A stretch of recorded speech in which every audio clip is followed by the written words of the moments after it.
Hello दोस्तों, मैं रेमा श्रीवास्तव स्वागत करती हूँ आपके अपने चैनल आसान हिंदी में। आज हम लोग पढ़ेंगे वर्णमाला का 7वां भाग, जिसमें हम पढ़ेंगे नाद एवं आवाज के आधार पर वर्ण।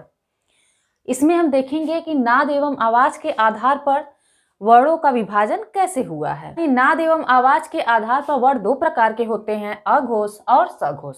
अघोष किन्हें कहते हैं? अघोष, जैसा कि आपने देखा है कि हमने वर्ण को अलग किया है। अ जो है उपसर्ग है और घोष शब्द है, ठीक है।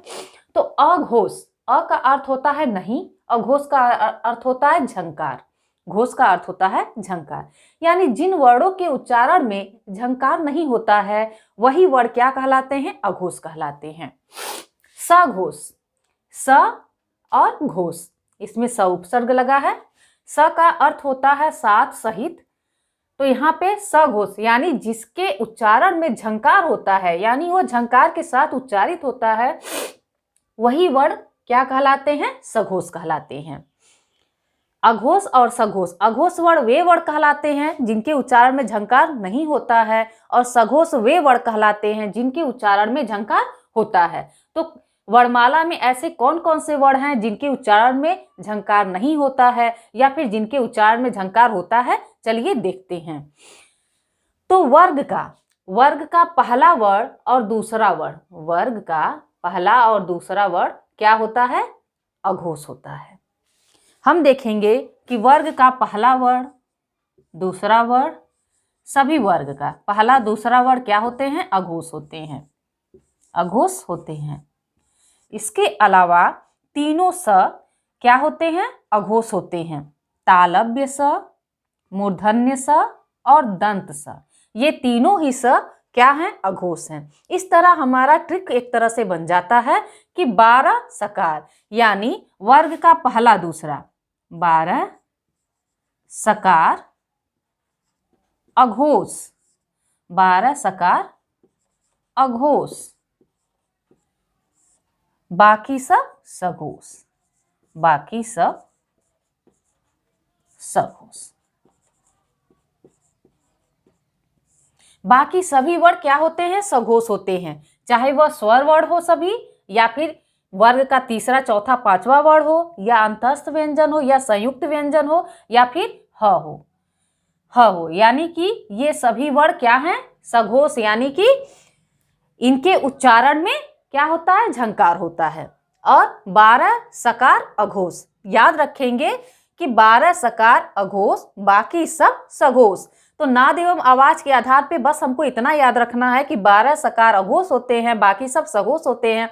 तो हमें हमेशा ध्यान रहेगा कि केवल वर्ग का पहला दूसरा वर्ण और तीनों स अघोष होते हैं, बाकी सभी वर्ण चाहे वो स्वर वर्ण है या फिर व्यंजन वर्ण है, सभी क्या हैं? सघोष हैं। चलिए इसके बाद हम देख लेते हैं उच्चारण स्थान। सभी वर्गों के वर्णों का उच्चारण स्थान अब हम देखेंगे। स्थान, अब हम देखेंगे वर्णों का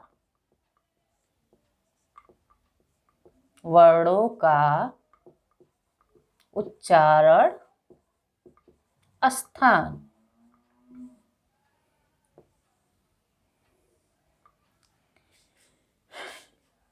पहला हमारा सूत्र है अकुह विसर्जनीया नाम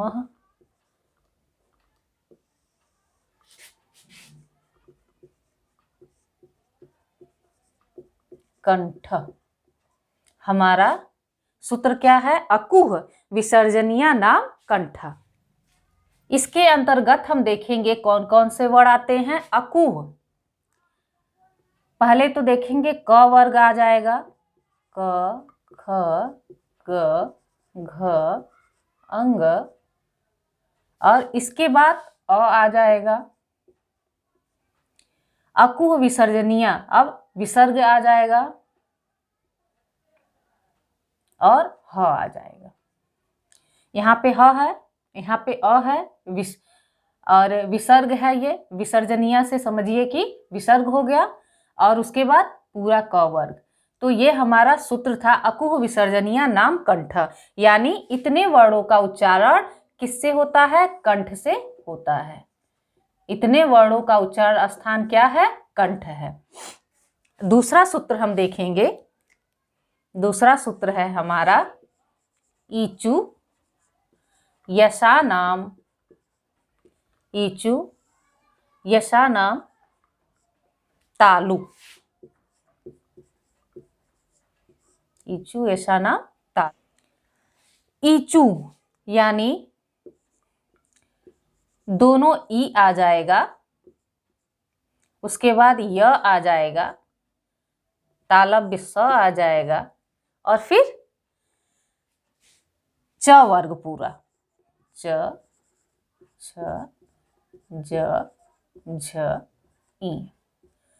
तो इन वर्णों का उच्चारण स्थान क्या है? इसको हम एक सूत्र में याद करेंगे, ईचू यशानाम तालु, और इनका उच्चारण स्थान क्या है? तालु। ये तालु से उच्चारित होते हैं। तीसरा सूत्र हम देखेंगे। तीसरा सूत्र है हमारा ऋतु रसानाम मूर्धा,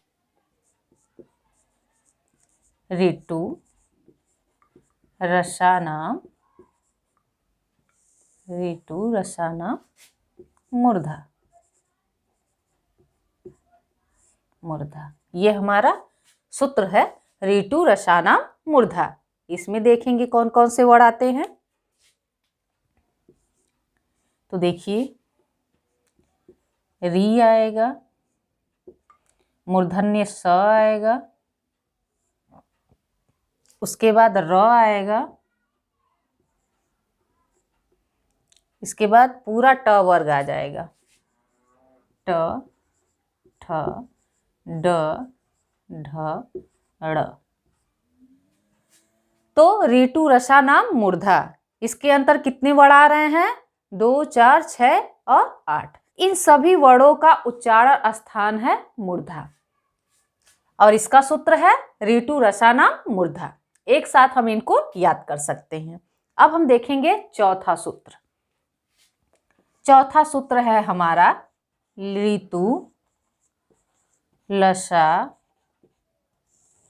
नामः दंत, दंत। ये हमारा सूत्र है ऋतु लसा नाम दंत। अब देखेंगे इसके अंतर्गत कौन कौन से वर्ड आते हैं। ऋतु लसा नाम दंत के अंतर्गत कौन कौन से हमारे वर्ड आते हैं? अंतर्गत आते हैं ली, लिगा, और इसके बाद त पूरा वर्ग, ठीक है, त थ द ध और न। इतने वर्ड ऋतु लसा नाम दंत के अंतर्गत आते हैं। यानी इन सभी वर्णों का उच्चारण स्थान क्या है? दंत है। इन सभी वर्णों का उच्चारण स्थान दंत है,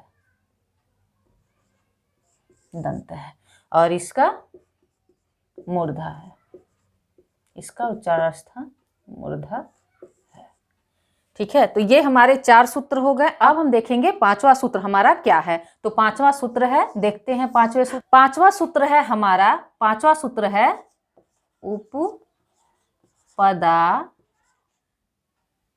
उपपदा नामे ओष्ठ, ओष्ठ, उपपदा नामे ओष्ठ। ये हमारा पांचवा सूत्र है, उपपदा नामे ओष्ठ। इसमें हम देखेंगे हर्ष उ, दीर्घ उ, उसके बाद पूरा प वर्ग, प फ ब भ और म। इतने वर्णों का उच्चारण स्थान क्या है? ओष्ठ है। यानी इनके उच्चारण में दोनों ओष्ठ क्या करते हैं आपस में? इनका उच्चारण स्थान क्या है? ओष्ठ है। यानी इनके उच्चारण में दोनों ओष्ठ आपस में मिलते हैं, इसीलिए इनका नाम है उपपदा नामे ओष्ठ। तो ये रहे हमारे सूत्र। एक बार देख लेते हैं फिर से वर्णों का उच्चारण स्थान। अकुह विसर्जनीय नाम कंठ, यानी कंठ से उच्चारित होने वाले वर्ड कौन कौन से हैं? तो क वर्ग है पूरा, अ है, विसर्ग है और ह है। ईचू ऐसा नाम तालु, तो दोनों ई य तालव्य स और च पूरा वर्ग क्या होगा? तालु होगा। यानी इन सभी का उच्चार स्थान क्या है? तालु है। ऋतु रसानाम मूर्धा, इसके अंतर्गत वर्ण आते हैं री, मूर्धन्य स और र, उसके बाद ट वर्ग। इन सभी का उच्चार स्थान मूर्धा। ऋतु लसा नाम दंत, इस सूत्र के अंतर्गत वर्ण आते हैं ली, श, ये दंत स है, और त पूरा वर्ग। इन सभी का उच्चार स्थान क्या है? दंत है। उपपदा नामे ओष्ठ, इसके अंतर्गत वर्ण आते हैं ह्रस्व उ, दीर्घ उ और प वर्ग का पूरा वर्ण इसके अंतर्गत आ जाता है, यानी इन सभी वर्णों का उच्चार स्थान क्या है? ओष्ठ है। तो आज हमने वर्णमाला खत्म कर दिया है। इसके बाद हम लोग संधि पढ़ेंगे और उम्मीद है आप लोग को हमारा पढ़ाया समझ में आ रहा होगा। यदि हमारा पढ़ाया आपके समझ में आता है तो हमारे चैनल को लाइक, शेयर, सब्सक्राइब करना ना भूलें। धन्यवाद।